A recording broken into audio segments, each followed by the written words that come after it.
Assalamualaikum warahmatullahi wabarakatuh. Tiada kata yang pantas kita ucapkan kecuali rasa syukur alhamdulillah kehadirat Allah Subhanahu wa taala.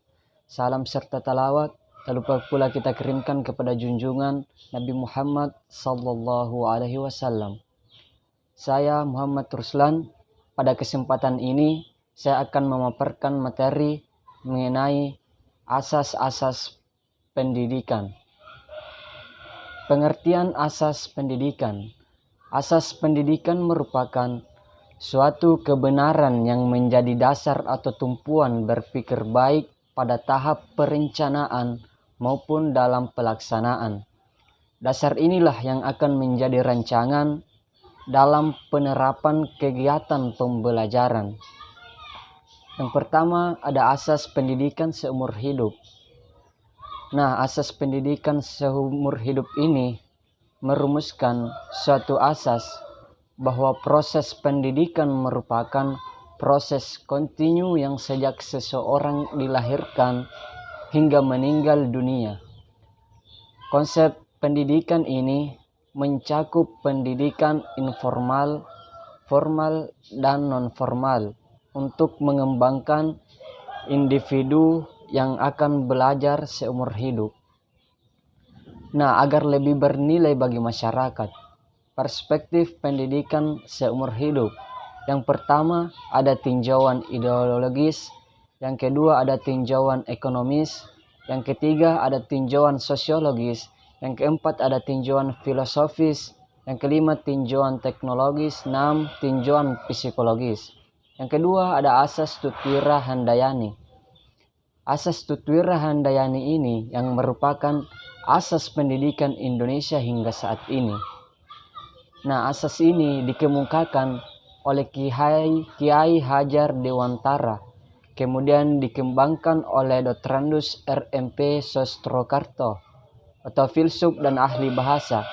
Asas Tutwira Handayani ini bermakna bahwa setiap orang berhak mengatur dirinya sendiri dengan berpedoman kepada tata tertib kehidupan yang umum. Konsep Tutwira Handayani tidak lepas dari ing ngarsa sung talada, ing madya mangun karsa, yang berarti di depan memberi teladan, di tengah memberi bimbingan, dan di belakang memberi dorongan. Yang ketiga konsep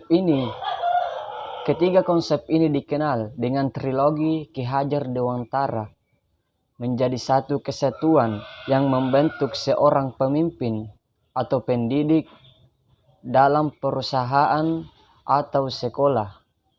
Hubungan konsep Tutwira Handayani dalam praktik pembelajaran yaitu mengarahkan peserta didik pada kemandirian yang kelak akan mampu berkarya dan bertanggung jawab atas dirinya sendiri. Yang ketiga ada asas kemandirian. Nah, baik asas Tutwira Handayani maupun belajar sepanjang hayat secara langsung erat kaitannya dengan asas kemandirian. Nah, kenapa dikatakan demikian? Karena kemandirian dalam belajar dapat diartikan sebagai aktivitas belajar yang berlangsung lebih didorong oleh kemauan sendiri, pilihan sendiri, dan tanggung jawab sendiri dari pembelajaran. Yang keempat ada asas semesta menyeluruh dan terpadu. Semesta maksudnya pendidikan diselenggarakan secara terbuka bagi seluruh rakyat Indonesia. Menyeluruh maksudnya pendidikan harus mencakup semua jenis dan jenjang pendidikan. Nah, terpadu artinya pendidikan tidak bisa dipisahkan dari keseluruhan pembangunan bangsa. Yang kelima ada asas manfaat adil dan merata. Penyelenggaraan pendidikan harus dapat dinikmati oleh semua lapisan masyarakat sesuai dengan kemampuan dan kebutuhannya. Asas manfaat adil dan merata yang meliputi asas non-diskriminatif yang memandang manusia Indonesia seutuhnya tanpa diskriminasi. Yang keenam, ada asas tanggung jawab bersama. Nah, di asas tanggung jawab bersama ini mengandung arti bahwa pendidikan dilaksanakan merupakan tanggung jawab bersama, baik itu pemerintah, masyarakat, dan unit terkecil keluarga. Nah, dengan adanya tanggung jawab ini, maka usaha-usaha yang dicanangkan pemerintah dalam mewujudkan tujuan pendidikan yang optimal dan terintegrasi dapat kita direalisasikan. Nah, pada kesimpulan kali ini, pendidikan selalu berkaitan dengan manusia dan hasilnya tidak segera tampak. Diperlukan satu generasi untuk melihat hasil akhir dari pendidikan itu. Oleh karena itu, apabila terjadi kesalahan atau kekeliruan yang mengakibatkan kegagalan pada umumnya, membutuhkan waktu untuk memperbaikinya. Kenyataan itu menuntut agar pendidikan dirancang dan dilaksanakan secermat mungkin dengan memperhatikan sejumlah landasan dan asas-asas pendidikan.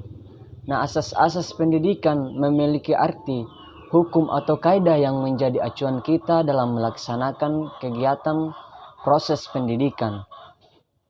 Nah, asas pendidikan merupakan suatu kebenaran yang menjadi dasar atau tumpuan berpikir baik pada tahap perencanaan maupun pelaksanaan pendidikan. Beberapa asas pendidikan yang memberi arah dalam merancang dan melaksanakan pendidikan pendidikan itu. Sekian pada kesempatan kali ini. Saya mengucapkan mohon maaf jika ada kesalahan. Saya akhiri dengan ucapan wabillahi taufik wal hidayah. Wassalamualaikum warahmatullahi wabarakatuh.